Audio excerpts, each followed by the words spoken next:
Welcome, all of you. This is the last session of Asia 21 Impact Dialogue.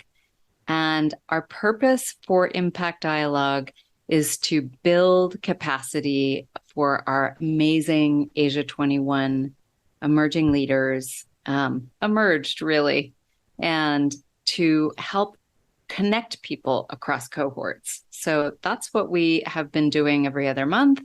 And our topics have ranged from everything from fundraising to board advisory to succession planning. And this is our beautiful last session of the year where we'll talk about mindfulness and mindful leaders. So I want to introduce briefly our wonderful experts, one of which is Hajra Khan, who's our class of 2022. She is the captain of the Pakistan national football team and really touched my heart last year in Tokyo when she talked about her mental health advocacy, including mindfulness. And so she's now based in Toronto, calling in the morning for us.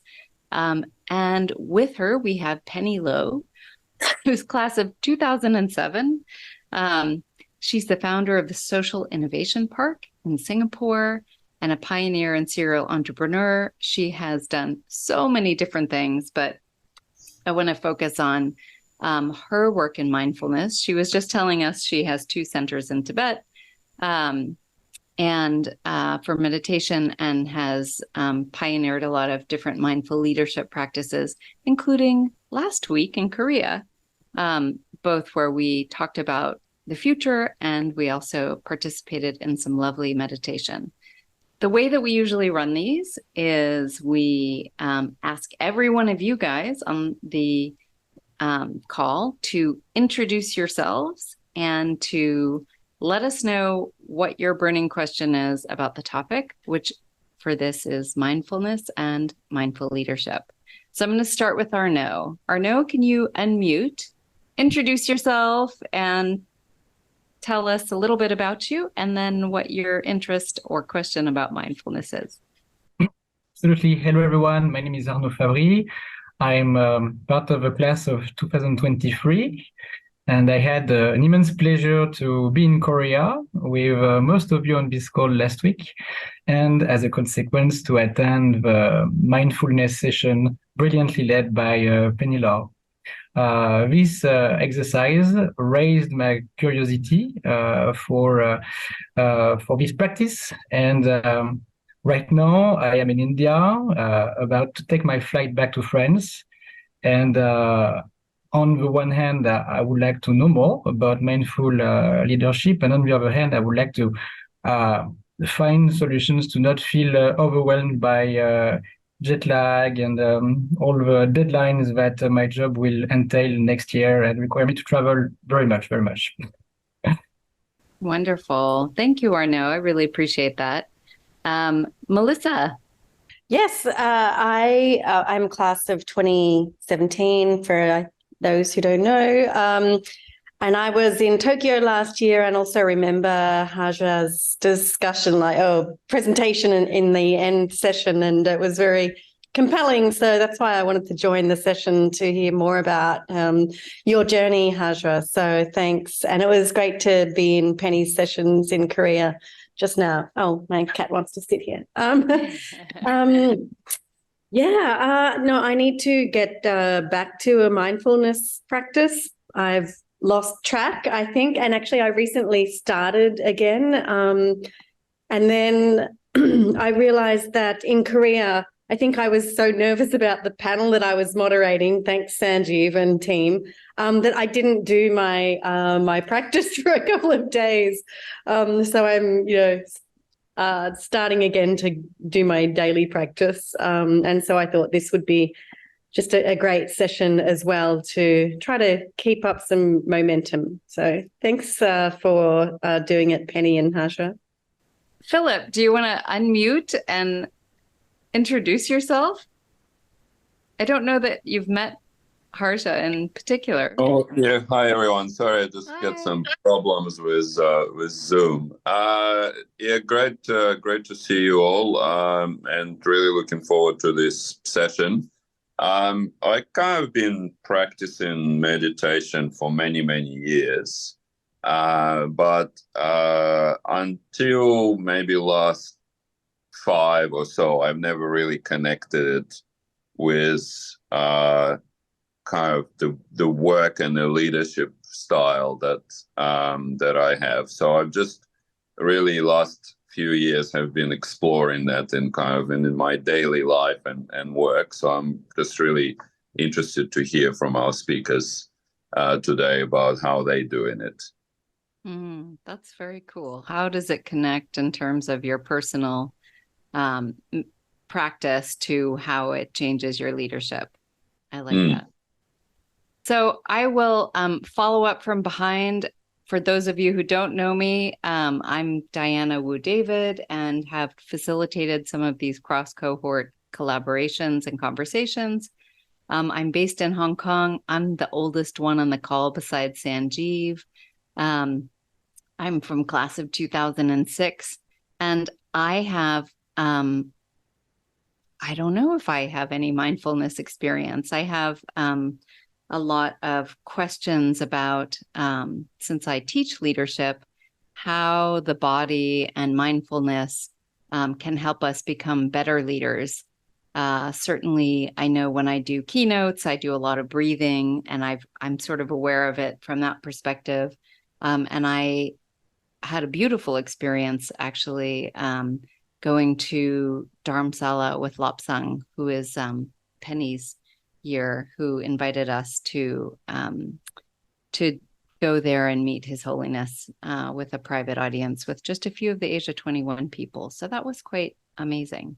And we did quite a lot of walking around and meditating and doing the prayer wheels. So that's my experience. Hard to top that. So given that our conversation, it sounds like, is some of it is personal and some of it is professional, why don't we start out with the personal? And I'm wondering if Penny and Harja, if you guys can just talk about your own experiences with mindfulness and mindful leadership. Hajra, can you start? Sure. First of all, obviously, like I said, it's a pleasure to be here and be part of this and add more to whatever we can, however I can personally. Well, I started playing or competing or getting into sports really early. I think the first time I ever competed professionally, internationally, was when I was 11. At that point, I wasn't playing football per se, but I was running track for the country, right? So my journey into sports has started really early. And that too, when you run track, it's all by yourself. So I ran track for a couple of years, which is 2 to 3 years, until I joined football. And as soon as I joined football, I didn't feel like myself, like I was fitting in, because it's a team sport. And I just got used to, doing those long distance runs by myself, just being by myself, like completely. And there's a different kind of adrenaline when you're just by yourself and pushing just for yourself. And then there's a different kind when you're pushing the whole team together, or like when you're part of a team that needs to stay up and, be on the same frequency rather. Down the course, I eventually became captain of the national team. And that's when I was like, okay, this is getting serious, because I grew up as a shy and quiet kid. Now I have responsibility of players just not on the field, but also off the field. All that aside, that just career-wise, I pulled up, and then, just Guinness World Records coming back to back. That felt really great. Like, it was perfect, obviously, of an ego boost, but also inside of me, it was just doing so many things that I wasn't tapping into, because in this whole process, I lost my best friend. I had my parents' family business went down, and just like things that, somebody shouldn't really have to kind of deal with. But obviously it's life and things happen, and how you go through them really is, what's going to make the difference for the rest of your life. So my journey with mindfulness has been very rocky. Like, it's been tough, because being an athlete, like I've mentioned before, being weak is a complete antithesis. You got to be strong, and you have to have this portrayal of, oh, I'm playing a 90-minute match. I'm doing a lot of physical exercise, so my mental health would be great. Because that's one thing that people would come up with and be like, oh, but you work out twice a day, like, and I've been told to work out if I'm feeling low, and I'm like, it's not the same thing, because I have a lot of pressures than just sitting and doing my workout, starting from pressures from the coaches to perform well, and like being a high performance athlete, you want to be the best, and being the captain, you want to set an example, and obviously all of you guys would know, and all the professionals would know, when you get into something, you don't want to just do it for the sake of it. You really put your heart into it. So there was all that was happening. I was into therapy because I was diagnosed with clinical depression and high functioning anxiety, and I was on medication for it. I mean, my road to that, the coping was not the greatest. I was doing everything that I shouldn't have done, but I think I wouldn't be here if I hadn't done those. Obviously gauging which coping mechanism works for you as an individual, obviously. Eventually, when I was called back on the national team, this was 2022. Like, this was before the Asia 21 summit in Japan, and got called on, and I was like, okay, the team is very stressed out, and everybody's just all over the place. They're like under a lot of pressure, and so you always cool down with the team after the sessions. And because my journey with mindfulness and meditation started only 3 years ago, where I was finally able to, like, get rid of my anxiety and sit with my eyes closed, because I just couldn't do it. That only happened first time 3 years ago, and I brought that habit to the team. And after a really tough session, when everybody's minds just going all over the place, the adrenaline's really high, I was like, all right, guys, now we're going to calm down. We're going to settle down, settle our heartbeats and our bodies and our minds, and we will just relax like this never happened. So we started doing meditation and breathing exercises and just a lot of mindfulness after a really rough, tough, physically exhausting training sessions. That was an instant change to, where the players would go back to the hotel, we would be relaxed and refreshed, and, everybody was just like, what happened? Did we even train? So, I've been using this as an example because this is a difference it makes. When you're so chaotic and everything's just like balled up and you don't know how you're going to get out, and then you just like align yourself and you center yourself and you realize that you were stressing out for no reason. It's all that's going around you that you're letting affect you and you're absorbing it. So just that, I think for me, what's helped is just this ability to have a bubble around me and the shield around me and not be absorbing all the energy, any kind, and maintain my own energy. I think over the course of years, that's what I've learned so far. Thank you. Thank you for sharing that. And it's so great that you did it for yourself and then you brought it to your team, that you have the leadership to be able to do that. So Penny, tell us about your journey to mindfulness. You're well known for being a champion of it. How did it start? My mindfulness journey, right? So in my case, it's I guess it's a little bit unusual. It's a bit different for most people, I suppose.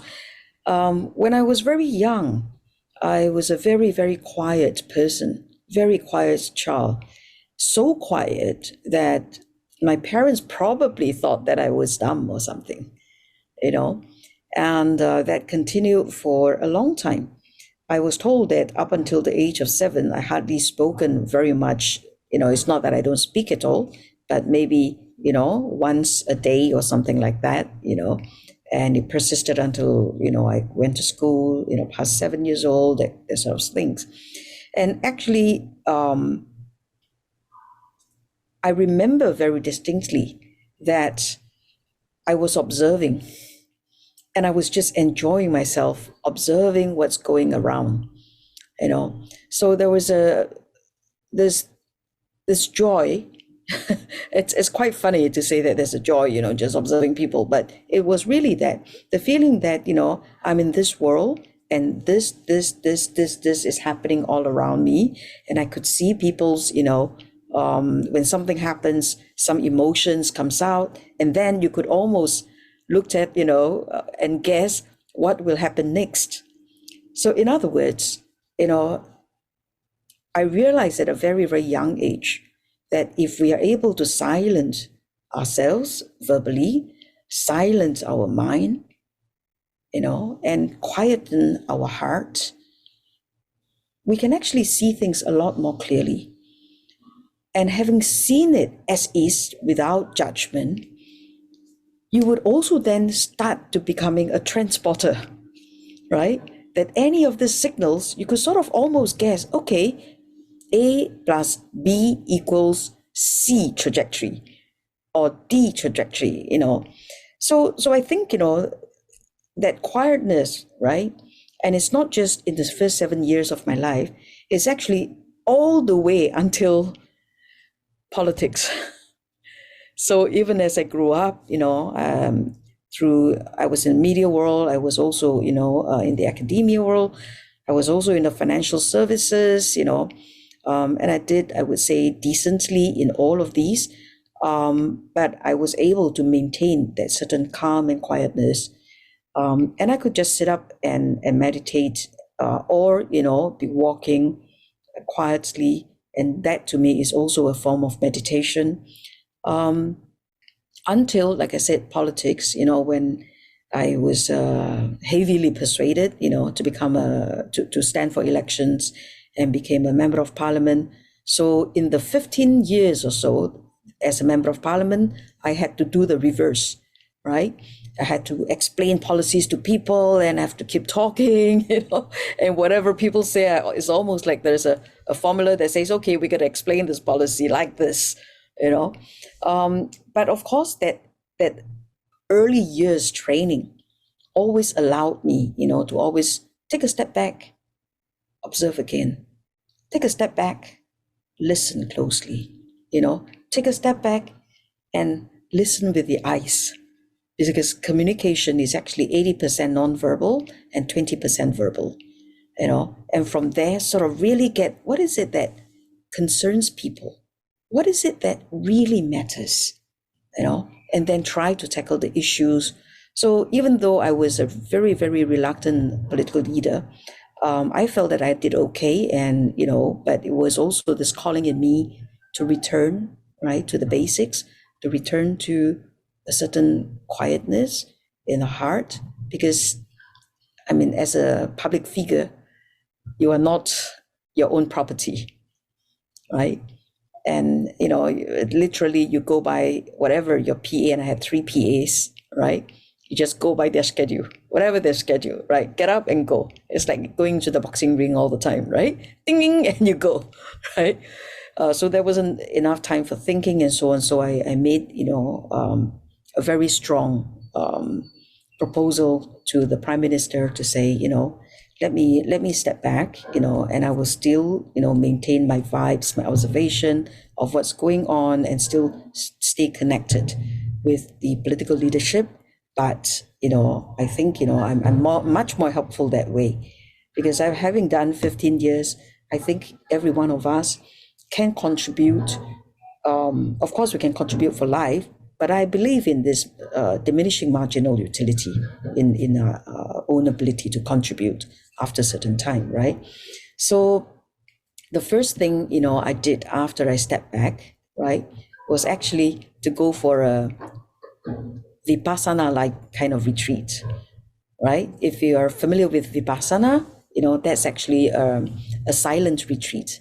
And I actually enjoy silent retreats a lot more than all the other types of meditation practices, right?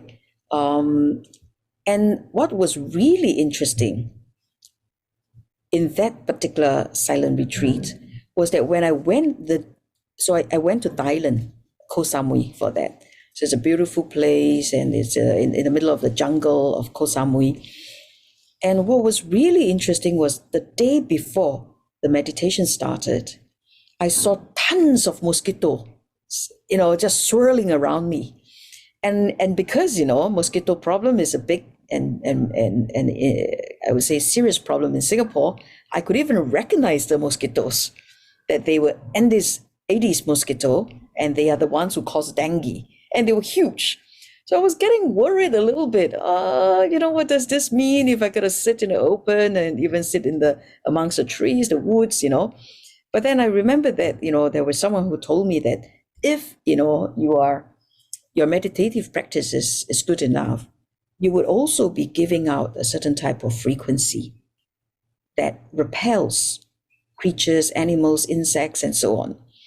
And I thought to myself, well, okay, it's a good time to sort of put that to a test, because that's what a lot of the monks in Thailand have to do, right? They have to go alone into, the forest and sit there, and, whatever animals come, they would just have to use their kind, compassionate heart to embrace them, not physically, metaphorically.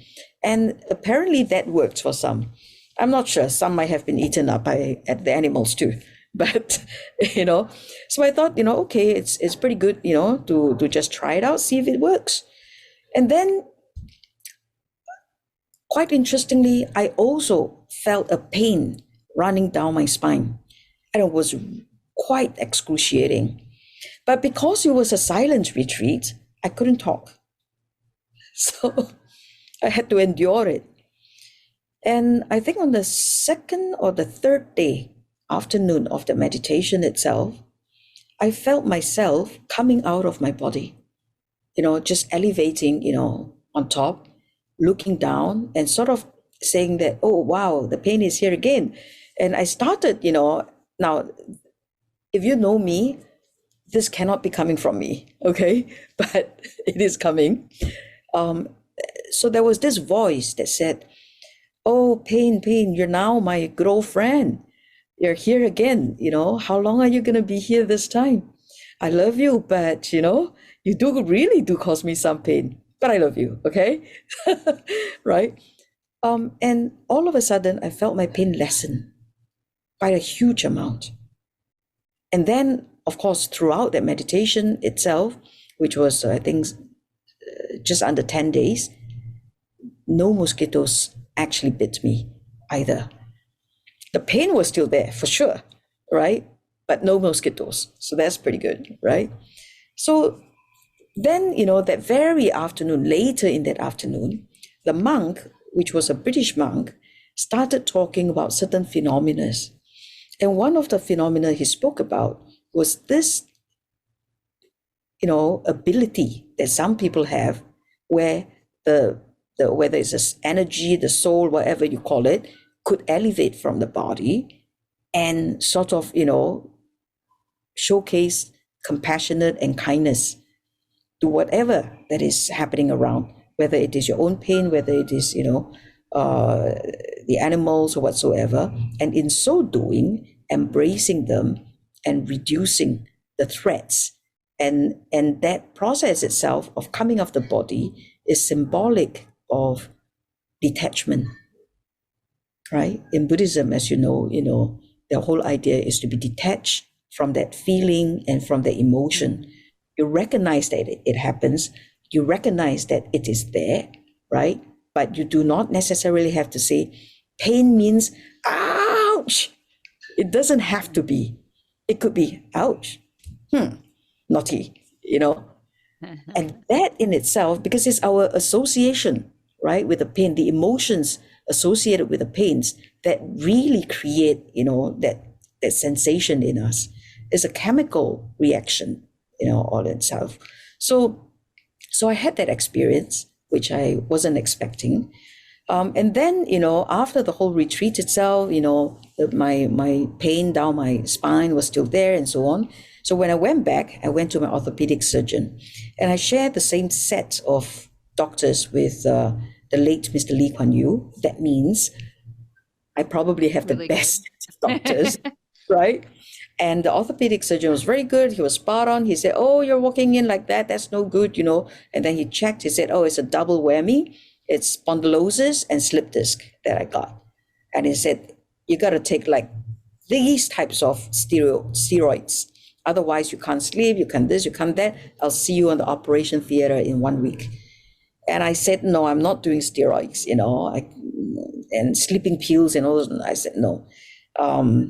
He said, I'll have to give you the medicine as a doctor. Whether you take it or not is another thing, but you won't be able to stand this pain. This is too much. And I thought about it. I said, if I could endure the almost 10 days, then I think, there is a way. I mean, I'm not silly. If it's really bad, I'll have to take the medication, right? But if it is something that I could put myself to the test and I could focus, on things that matter rather than the pain itself, and then, of course, augment it with some posture correction and things like that and exercises, maybe I can, avoid the steroid and the operation theater. Lo and behold, I meditated every day. And guess what? It helped. Up until today. You didn't have the surgery? I didn't have the surgery. I did not take any steroids. I did take maybe 3 of the painkillers, each one half dose each time. That's it. And I haven't had it back for years. So if you ask me, whether meditation, helps in a person's pain management, physical management, or, even increasing productivity and so on, I have to just say that I think I stand as a testimony, and I do know that when we meditate, the brain waves, the theta waves and the gamma waves, are actually, increased. And if your gamma waves are able to oscillate above 35 hertz, then, in fact, you become much more productive and even much more creative. So these are all scientific, right? This is not just from me. This is scientific evidence that suggested that. And there's been a lot of evidence that suggested that if you meditate and you stay focused enough, actually, you're able to increase some of these waves, and that helps you to focus better and helps you to see things clearer. And that, increases productivity at the workplace. And it also, increases, I guess, a certain type of, when you're non-judgmental, right? When you, then, compassion, right? Yeah. So which means all around is good, well, worth promoting. And that's why I'm passionate about it. I see. I think that's an amazing story. And both of you have very deeply moving personal stories about how it's changed your lives individually. And I'm curious, because Philip mentioned it, and this is really a question to all of you. What is it about mindfulness that you use in your work? Like, how is it, one of our aims is to get to know each other, but also an aim is to build capacity. And a lot of the people in Asia 21 are just doing really hard things, or maybe they're just living life. And as Hajra was saying, this shouldn't have happened, but also that's life. And we all go through incredibly difficult moments. How do you use it at work, either as a leader or, I'm interested in how you bring it to other people as well. And feel free, Hajra, Penny, please answer, if others of you on the call have used this, Arnaud and Melissa and Philip and Sanjeev, then please feel free to answer. But Hajra, Penny, why don't one of you guys kick it off? Sure. First off, thanks for sharing your story, Penny. I had not heard this before, if anybody else has. And I do, as you were speaking, certain things and certain experiences that I've had were kind of, how it's like reeling in and like kind of recalling a lot of incidents that happened. And I do completely agree, being a high intensity sports person, playing a certain sport which is very injury prone. And I just recently, I went through, I think just last year, a back injury where I got smashed, and there was a test after another. There's like ultrasounds and CTs and MRIs, and they were just like, okay, get in, and there's like disc bulge, and you need this, and you need this. And I was like, I don't think so, because I've been okay all my life, and I don't want to be on all these medications that are just going to, have all these negative side effects and not help me perform better. as I wish to. That's where mindfulness and meditation came in, because I think with mindfulness and also with sitting with yourselves, we kind of are getting to know ourselves, which is not as we are known, like not as Hajra, but myself within. So that's when you start ego shedding, where our self-victimization, about how, oh, this happened to me. I got hit by a defender. I got hit by somebody who was trying to cause harm to me. But instead, if it's looked at, as also Penny mentioned, that it is a backache, it is a mosquito. It is what it is, and that's it. So the more we feed into it, just like the more we feed into our minds, the bigger the monster gets. So we should keep it at bay, and that's what I keep telling. So me opening up about my mental illness issues publicly, obviously was one of the first. I noticed that not a lot of athletes across the world were speaking about it, and once I opened up, and one TED talk later, there's eons of just emails coming in, and they're like, well, you spoke up for so many of us who couldn't really even accept that we were going through things. And I think that kind of snowballed into a very positive impact on the Pakistani athletes, who men and women, who started them coming to me, and they were like, hey, how did you maneuver through this? Like, let's have a chat about this. And the younger players also, athletes also, who would just feel this confidence in confiding in me and finally being vulnerable in terms of how they're just not able to tame their minds and on the chaos that's going on. So today I can say with confidence that now I feel like I have the tools, obviously not as many and not as polished as Penny's, but just enough to help out the ones, those are younger to me, and just kind of, because it's for the greater good. We would never have these practices, we would never have these, because they take us back to the root. And what's happened in this world is just, it's layers on layers on layers on layers on layers. And when we sit with ourselves and we're meditating and we're trying to be mindful, we're going back to that seed, the same seed that grew that tree with so many plants and so many other different kind of birds and species sitting on it, nesting, all the fruit that's coming in, all the flowers in different seasons, all the colors it's changing. That same flower has a seed, it's going to fall and create another forest, right? So I feel like with me, I've just learned to just be and acknowledge that seed. And I treat it like I treat others that seek help. I wouldn't say seek help, but sort of want to engage in such conversations or want to learn more about my ways of things. It's basic. It's not my ways. It's the ways.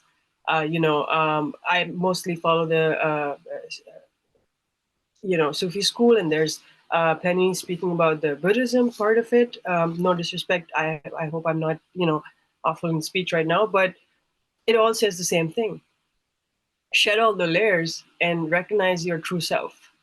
And that's why I think it's important to, and it's also part of reason why I moved to Canada all the way from Pakistan. It's because there in my life, I was doing TV commercials, and I was, captaining a national team, and I was just in people's faces. Here, it's more chaotic in the world, but right now, nobody knows me as much as they knew me back home. So I kind of I didn't run away. I just ran to myself rather. It's just one of the moves that you could make. But I think dialogue has helped a lot when we speak about sharing it with others. Just being that example in front of them, where as important as a nice deal with, for example, Coca-Cola is, it's also very important to just sit by myself and recognize that all this is all material, and it's not really helping me, be as close to myself. It's like you have to go to your baby form. When you come into this world, it's all clean slate. And I think that's what I've noticed is that I think I am so at peace at there. So I like to reflect on that a lot.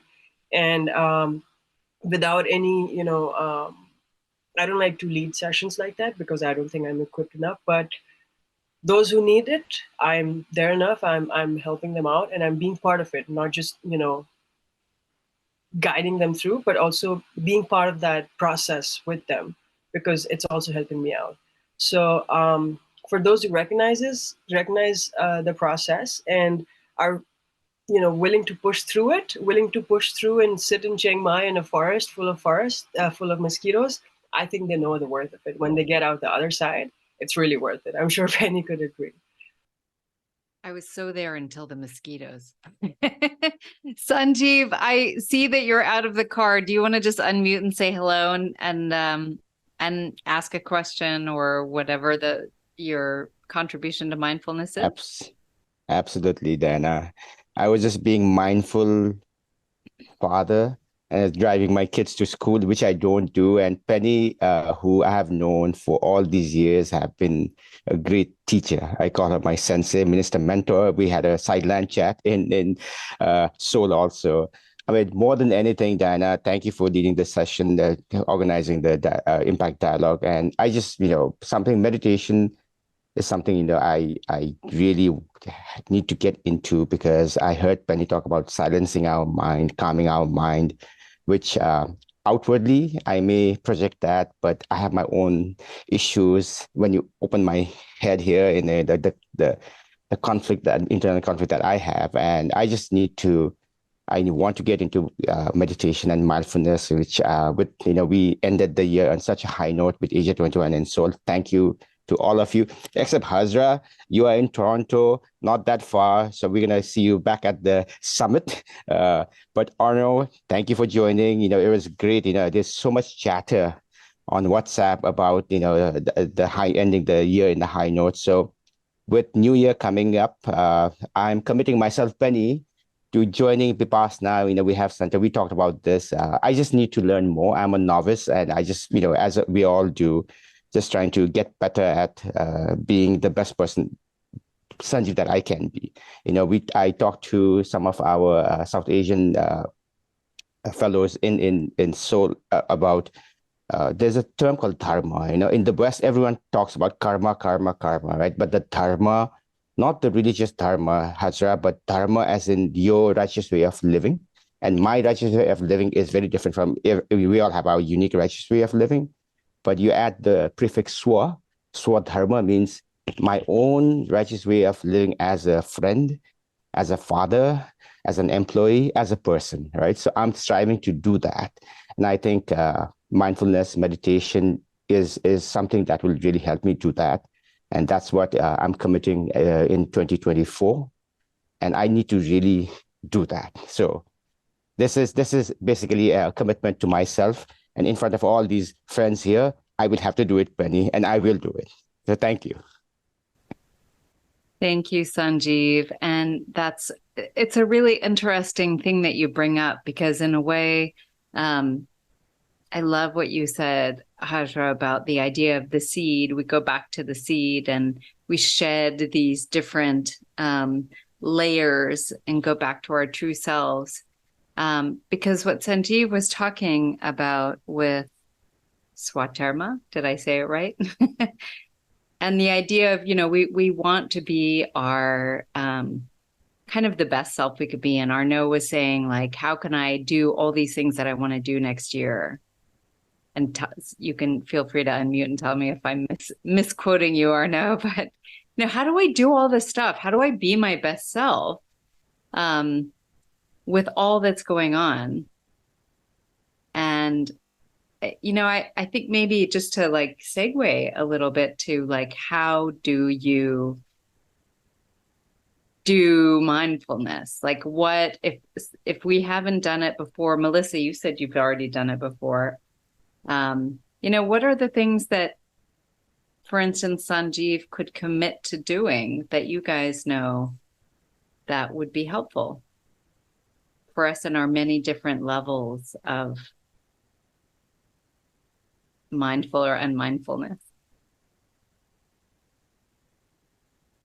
So, can I say something? No, yeah, go ahead. No, I think that I have a personal story that is, I think, my first personal connection to an introduction to mindfulness. It's a very little steps, but during the COVID pandemic, my partner got really sick, and there was no vaccines back then. It was at the beginning of a pandemic, and he was sent to the hospital. And honestly, there has been 1 week where we didn't really know in which way it was gonna go. He eventually recovered, and everything went well. But I experienced 3 months of PTSD. I self-diagnosed myself as PTSD because I didn't see anyone. And actually, the only thing that made me progressively recover my mindfulness, my sanity, was deep breathing exercises. And so that was, in my opinion, extremely crucial to discover that actually taking the time at different times of the day, at night in particular, because I was, so very sleepless because of that state of mind. In fact, breathing deeply could really, really regenerate you, and bring yourself back to your seed, as we mentioned earlier.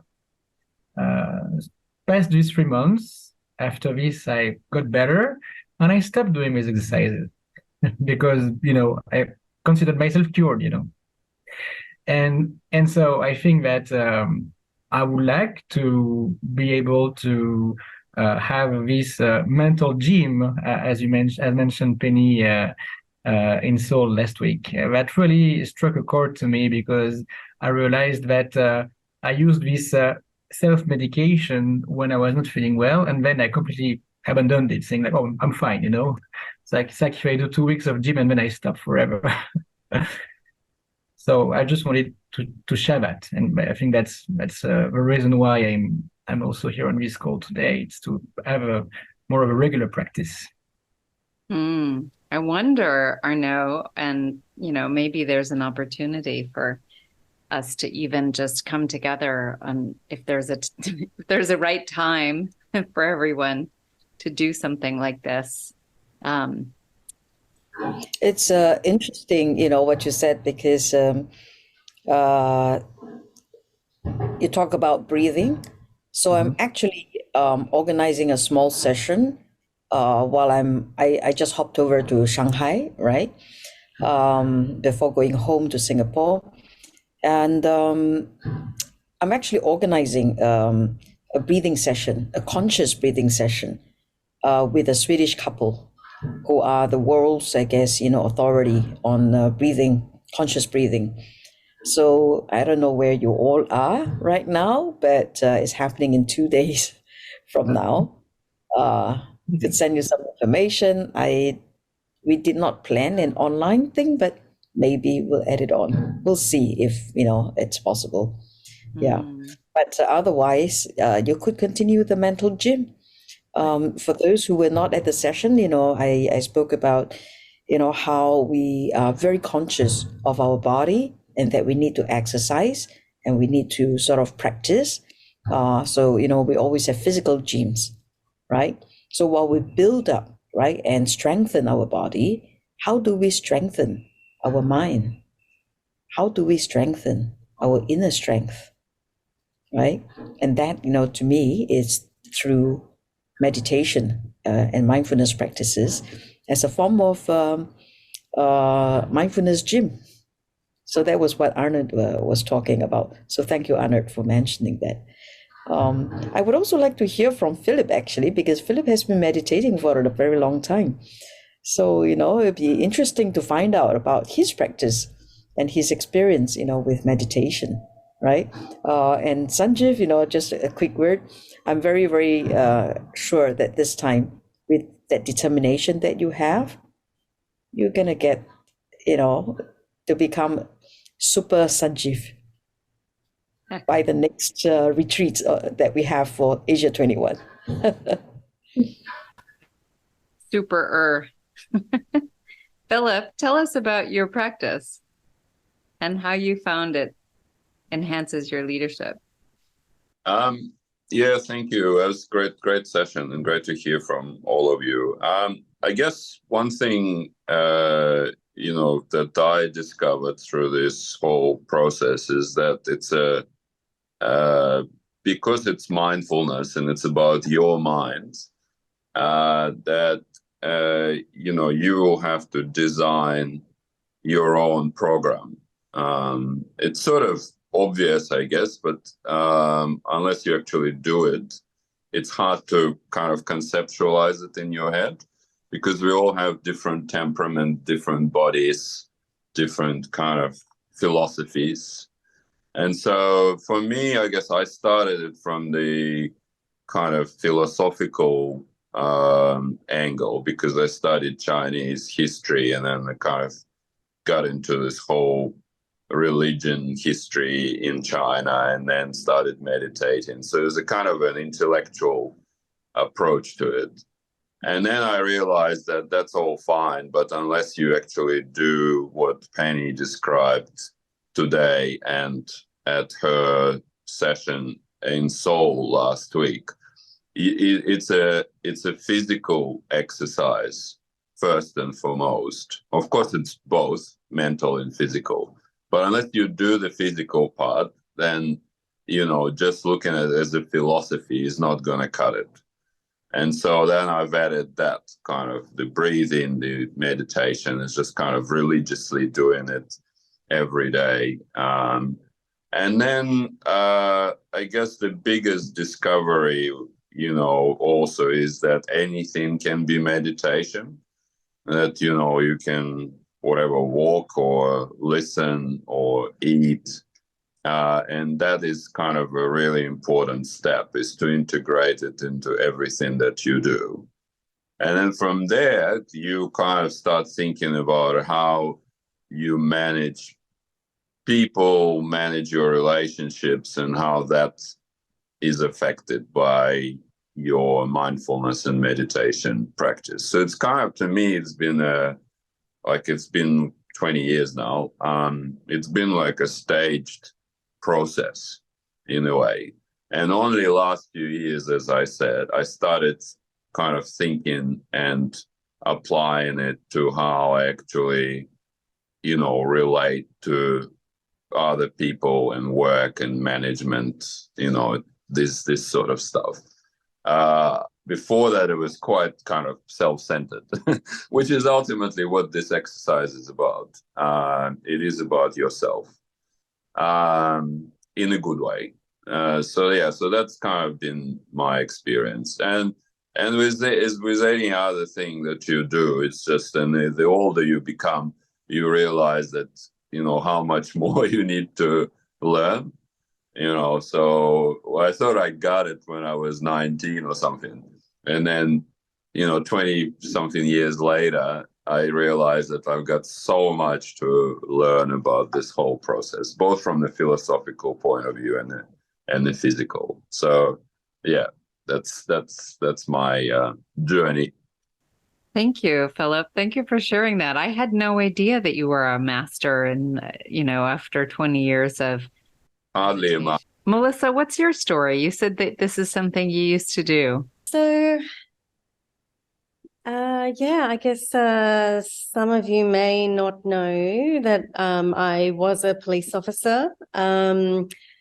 And so unfortunately, I was diagnosed with post-traumatic stress. And so I'm sorry to hear that Arno's story. And so I actually went into yoga and meditation to deal with trauma. And I mean, I was actually discharged from the police for being too unwell. And so then I had to go through a new journey of retraining to find a new sort of career, which is why I ended up going into researching policing. Because I couldn't actually work anymore. And so, I ended up doing like a 12-month yoga teacher training course, which also included meditation, but then I mostly did it just for myself. And I spent some time in India, at ashrams, I'm yet to do a Vipassana, but after Penny keeps talking about it the last week, would really like to do that. I guess I really also went into like the philosophy of, from the intellectual perspective, which Philip was talking about as well. And for a few years, so this is probably 10, 15 years ago, but I wasn't working because I was actually on a disability pension for a bit. And so, I had a lot of time. And yeah, so, I had a whole library of books and everything. And so and then my practice sort of diminished. The last few years I've dropped off on it, and I've realized more recently I really needed it. And my next door neighbor here in Vietnam is a Reiki teacher, so I just joined a Reiki core class just not that long ago, and it was really good. I think I sort of need. I used to have my own practice. I haven't been, I think for some reason, I don't mind having the structured practice of having a class or a course or having something that is, on time, like that makes me disciplined, because otherwise I think I can, lately I'm just not been as disciplined. And I think something that really helped me when I was doing more meditation, doing my PhD, was that it really helped me to focus. But it's mindfully saying, no, come back to what you're focusing on, come back, don't let your mind wander. And so even though that was coming back to just concentrating on doing the research, it was a really useful reminder, just that, coming back to the focus. And so I really need to get back into it because it was really helpful. So thanks for this session. I'm trying to, at the moment, actually get some encouragement and motivation, I guess, to be more disciplined. So thank you. That's why I'm here. And that's what I really got out of the sessions in Korea as well. Just, I feel like I'm needing some prodding to get my practice back. So thank you for having this session. Lovely. Thank you, Melissa. Thanks for sharing all of that. That's, it's interesting. I know part of your story, but I didn't know that part of your story. And we all have a lot of, good reason to be to build capacity. I mean, at the end of the day, a lot of our conversations are about how do we build capacity to make the change that we wish to see in the world. And this is a huge opportunity. I noticed that there's somebody, Sadiqullah Fahim. Sure. Say good morning and good evening, good day, good time to everyone. My name is Sadiqullah Fahim, and I am a fellow of 21 Asia 21 2012 from Afghanistan. Unfortunately, I was disconnected from the society since 15 August 2021. And today I find this opportunity, and I think I joined very well the right times, because what I heard from the colleagues, the friends, they were talking about meditations, and I left Afghanistan on 15 August, exactly the day, 15 August, and with just by myself, without my family, my kids, my wife. And fortunately, just last week, 2 weeks, last Friday, this Friday, no, the other Friday, my family and we reunited in Turkey. So they were in Afghanistan. They were stuck there and could not manage to, because there was passport issue. There was nothing. So this was it was really tough. The last 2 years plus couple of months, and really challenging. And when I joined this meeting, this session today, I said, okay, this I think is accidentally, but quite on the right place. We're talking about meditations and cycle or whatever we call it. I don't know, to make it. So during this course of period, the last years, I also went through quite depressions, which that lead to a couple of other disease. So still I am taking the medicines of the psychiatrist, which helped me a lot. And also, but unfortunately, during this period of time when I was focusing more on with these family problems, issues, then so I got a little bit cholesterol and blood pressures. So there was a little bit health problems. So my two walls were a bit reduced. So these were the experiences I just I faced the last 2 years plus couple of months. So, but now I'm feeling much better with the support of the doctor medicines I'm taking, and I'm also I'm not a regular, but I'm trying to do some walk because the doctor prescribed me with the heart disease. So I'm doing some walk and plus swimming. So the meeting today, this is a good opportunity for me, one, to reconnect back with the society, Asia society. And second thing, I will ask, because I'm totally disconnected, I don't know the structure, the updates and all the things. Last week, I saw through emails that there was the summit of 23, which I have missed, and hopefully next one is coming, or next event is coming in August. So I will request the colleagues to reconnect me back with the society, particularly Sanjeev and you, if you can connect me back with the society. So as we were discussing, or you were discussing about capacity buildings. So almost, I also lost all these experiences, whatever we had.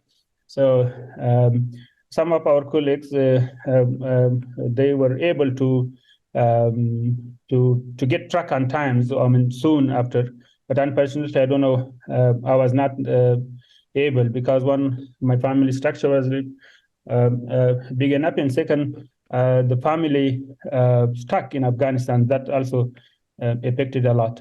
So this is my special request from you, Sanjay, to reconnect me back to the society, so that I can build up and grow up and come to work. I'm living in Turkey now, in Istanbul. There is no much working opportunity, so still jobless. So that will be. So I'm quite happy to be engaged with everyone. So it will help me a lot to with my health issue, and will enjoy to be back as active member of the society.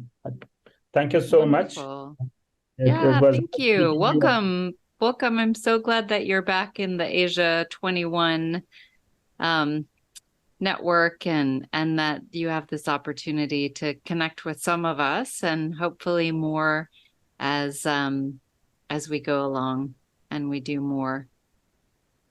Thank you so much. I will need sometimes a kind of support, or at least a guide, probably if there is a kind of structure, a mentor, just to put me on the track for a week or sometime, just to, because it was long back gap, so I just need a kind of introductions or kind of presentations, or the progress, what is going on. Sanjeev's your man. He can get you totally hooked back in, and that will be helpful. Sorry. Right. Sadiq Jan, thank you for joining. I mean, we cannot even imagine what, you and all our Afghan friends, went through post August 2021. It's great that you are connected. You have my email. We can connect offline. But since you are in Turkey, one of the Afghan 21 who might be able to help you some advice also, because, he went through Turkey's Suleiman Akbari. Yes, yeah.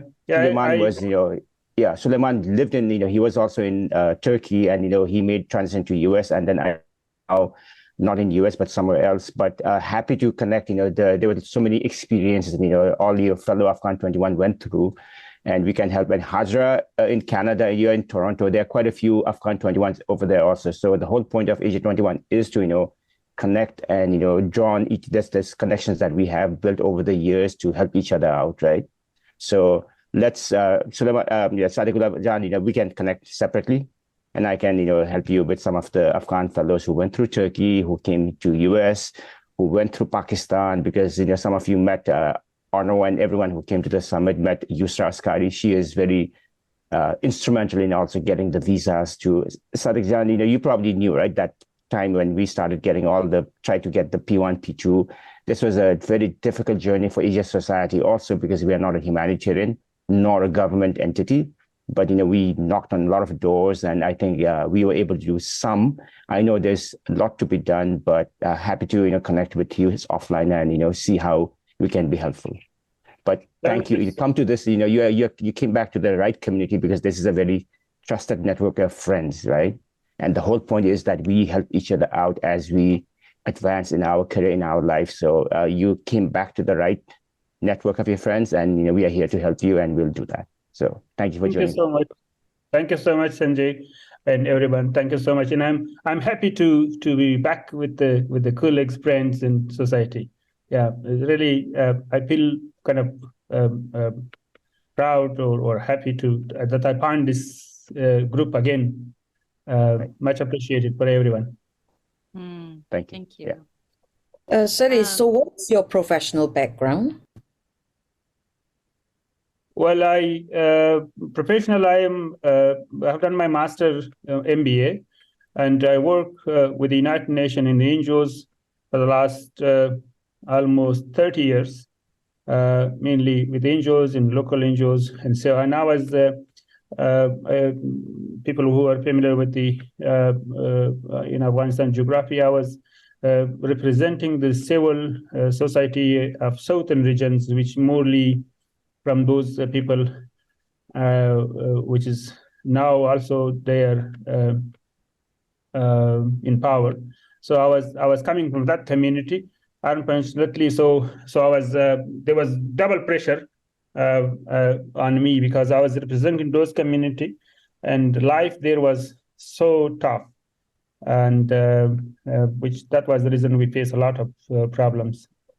Thank you.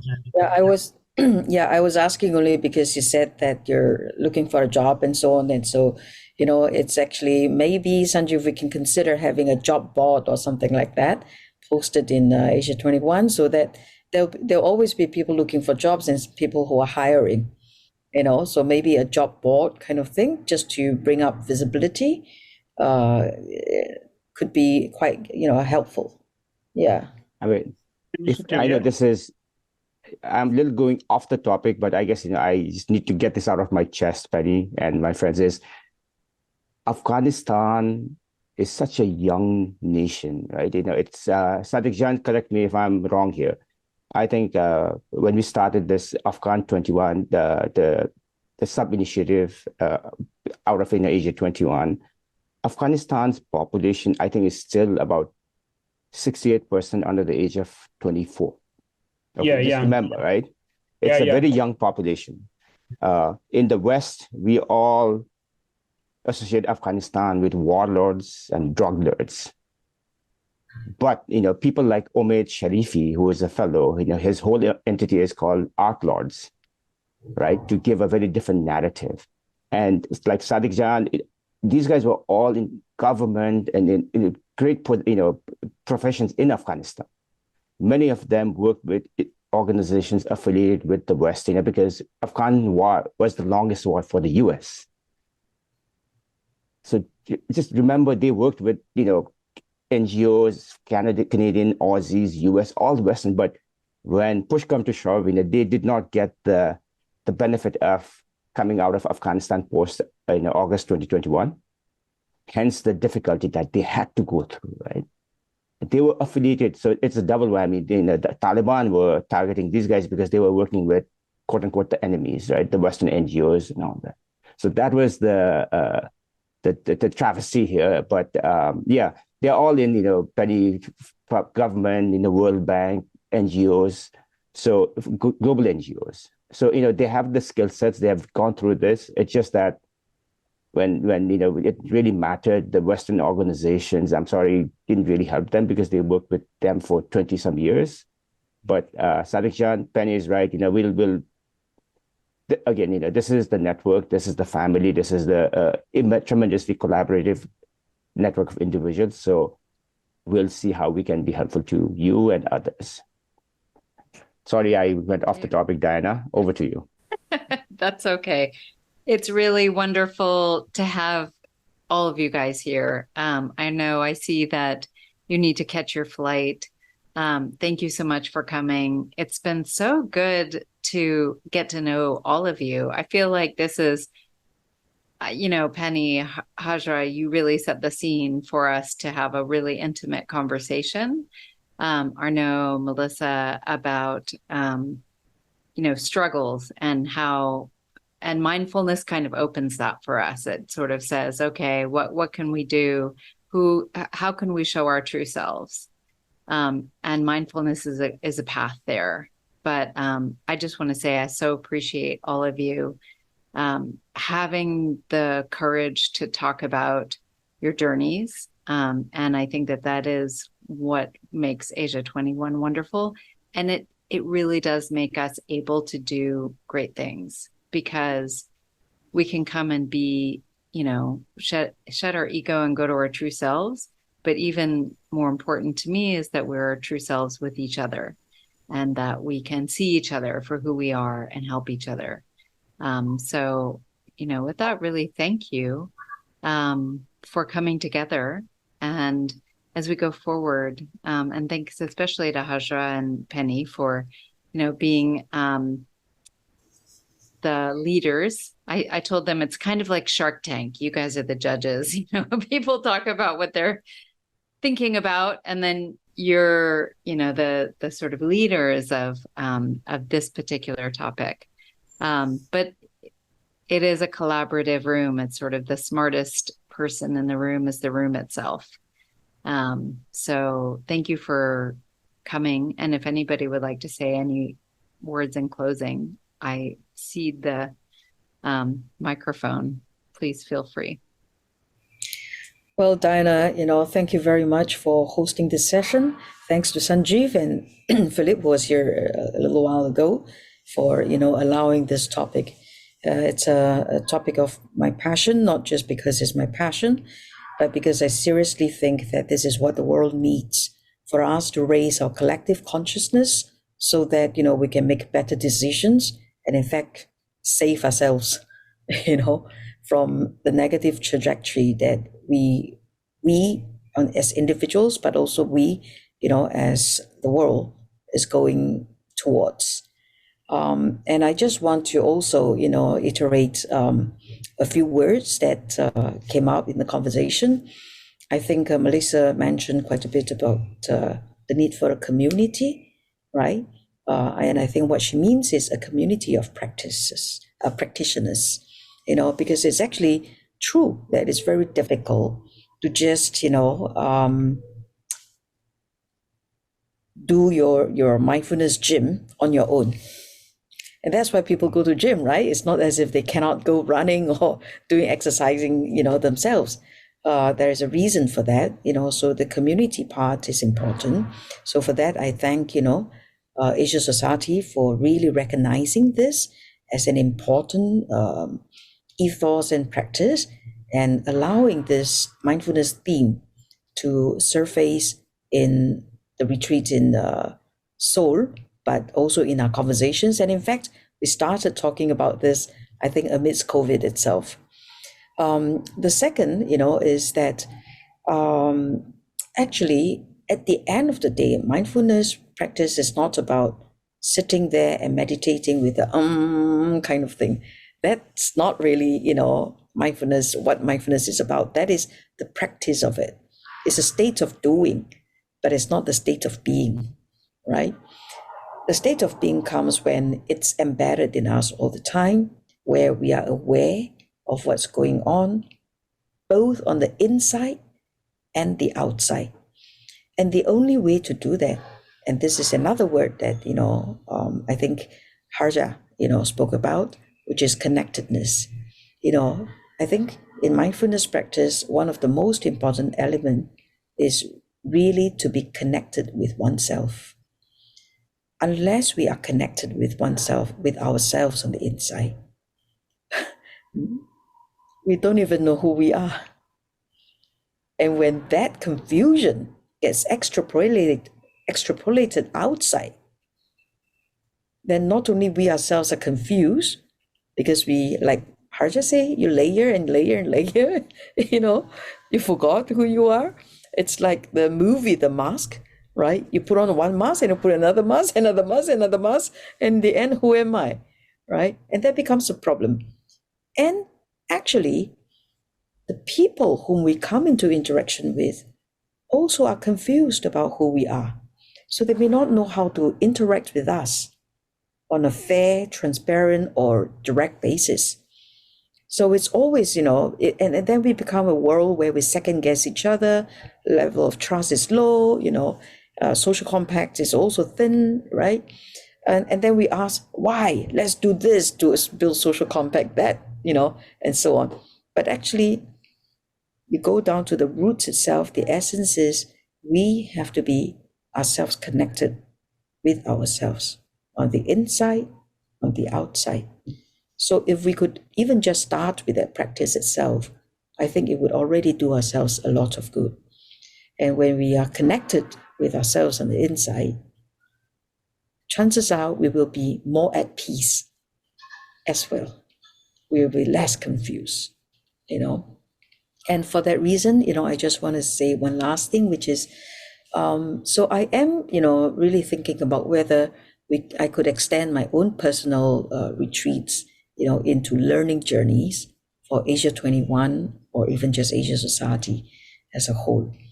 I'm thinking through what would be, the best way to do this and whether there's even interest.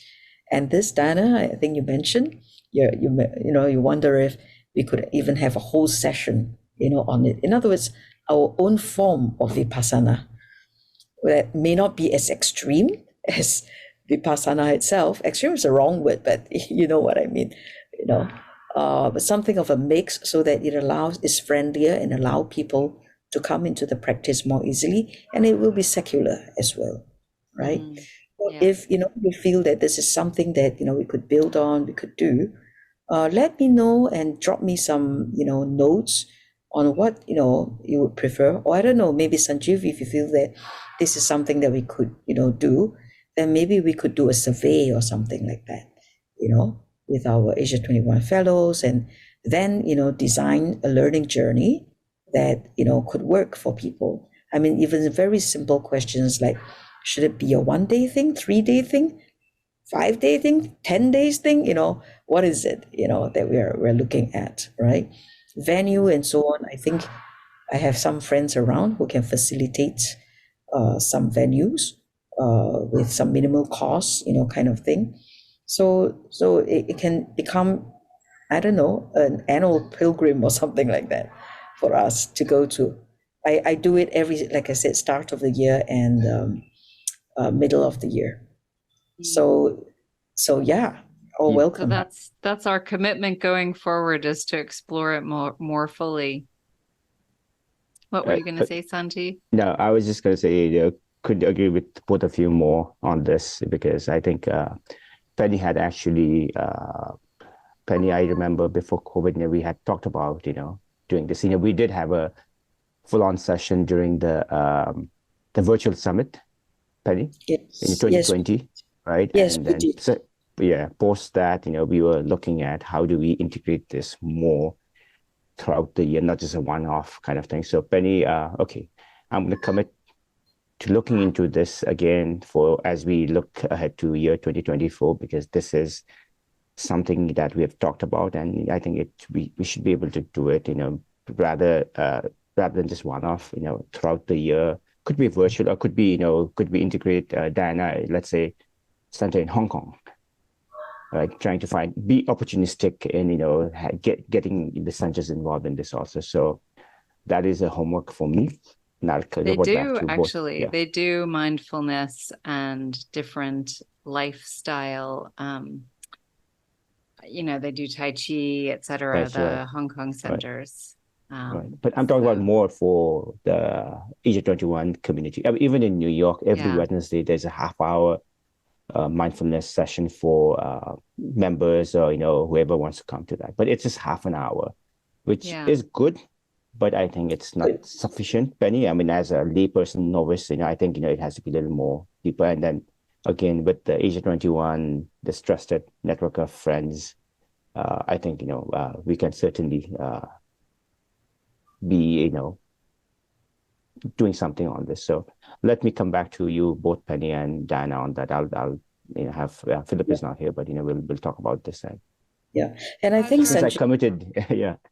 Yeah, but I think Sanjeev, I know that the Secretariat is already burdened with a lot of work. So, perhaps a good way going forward is to gauge, the level of interest and whether there's anyone who wants to come into a small committee, a task force of sorts, to really get this going.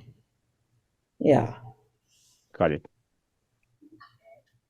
No, I completely agree. First of all, I mean, I think it's been a great session, and I think Sadhguru said, I think it's an accident that I'm here. I would just like to say nothing is an accident, and there's a reason why all of us have been here.